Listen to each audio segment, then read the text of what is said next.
தமிழ்நாட்டுக்கு உருப்படியானதை பேசுறாங்களா? ஒருத்தர் முதலமைச்சரா இருந்தவரு, ஒருத்தர் முதலமைச்சரா இருக்கிறவர் என்ன சொல்றாங்க? இப்ப 2-3 நாளா நீங்க பாத்தீங்கன்னா அவங்க பிரச்சாரம் பண்றதே வேஸ்ட். ஏன் சொல்றேன் அப்படின்னா, சொந்த விஷயங்களை பேசி சண்டை போட்டுக்கிறாங்க. இந்த வீட்டுல பெரியவங்க எல்லாம் பேசிக்கிட்டு இருப்பாங்க, சின்ன பிள்ளைகளுக்கு ஒன்றும் தெரியாது. அது பாட்டுக்கு ஒரு பக்கம் விளையாடும், இல்லைன்னா சண்டை போட்டுக்கிட்டு இருக்கோம். அது மாதிரி முன்னாள் முதலமைச்சரா பதவியில இருந்தவரும் சரி, இந்த நிமிஷம் வரைக்கும் முதலமைச்சரா பதவியில இருக்கிறவரும் சரி, ஒருத்தருக்கு ஒருத்தர் சண்டை போட்டுக்கிட்டு இருக்காங்க. நீங்க சண்டை போடுறதெல்லாம் வீட்டுல வச்சீங்க. இது தேர்தல் பிரச்சாரத்துக்கு உள்ள நேரம். இதுல ஒரு நல்ல முதலமைச்சரா பொறுப்பு வகிக்கிறவங்க என்ன பேசணும்?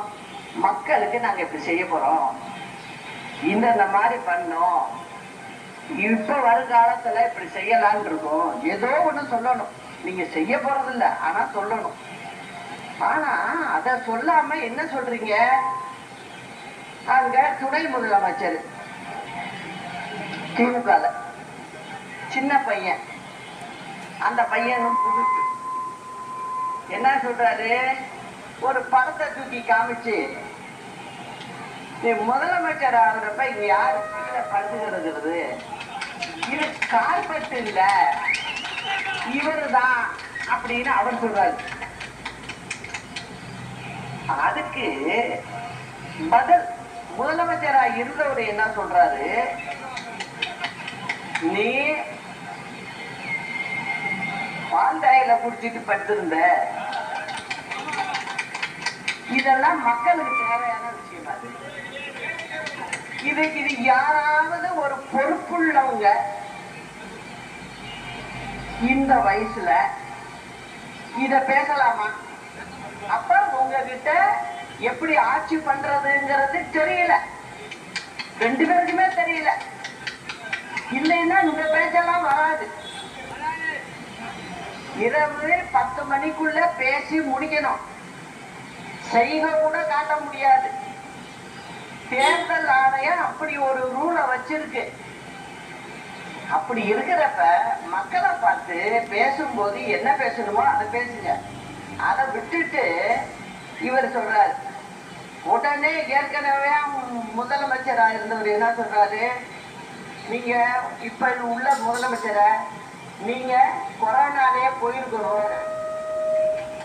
அப்போ இது வரைக்கும் நீங்க பாத்தீங்கன்னா எத்தனையோ தலைவர்கள் முதலமைச்சரா இருந்தவங்க இவ்வளவு கேவலமா பேச மாட்டாங்க. யாரும் இந்த மாதிரி எல்லாம் பேச மாட்டாங்க. அப்ப இதுல இருந்து என்ன தெரியுது?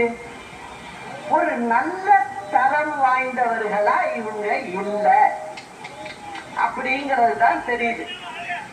இவங்க எப்படி மக்களை வழி நடத்துவாங்க? வழி நடத்த முடியாது. அதாவது அந்த சின்ன பையன் சொன்னதுலயும் என்ன இருக்கு? அவர் காமிச்சது என்னமோ உண்மைதானே. அது இது டிவில எல்லாம் வந்த விஷயம் தானே. டிவியில வந்த விஷயத்தை தான் அந்த பையன் காட்டுறாரு. அதுக்கு என்ன பண்ணி இருக்கணும்? நீங்க இன்னைக்கு அந்த பையனை நீ இருக்கக்கூடாது, உயிரோட சொல்லக்கூடாது. நீங்க உங்களை திருத்திக்கிட்டு இருந்திருக்கணும். அதாவது பதவி கொடுத்தவங்களுக்கு நன்றியா இருந்திருக்கணும். வீட்டுல ஒரு நாய்க்குட்டி வளர்த்தீங்கன்னா கூட, ஒரு சின்ன பிஸ்கட் கொடுத்தீங்கன்னா கூட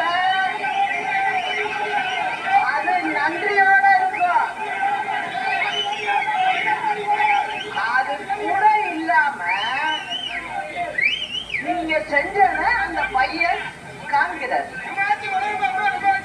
அதுல காமிக்கிறதுல என்ன தப்பு இல்லையே, நடந்தத அந்த பையன் காட்டுறாரு. ஆனா இதெல்லாம் என்ன செய்யணும்? நீங்க தனிப்பட்ட முறையில கூப்பிட்டு ஒரு இடத்துல உட்காந்துக்கிட்டு நீங்க பேசிக்கிட்டீங்கன்னா வேற.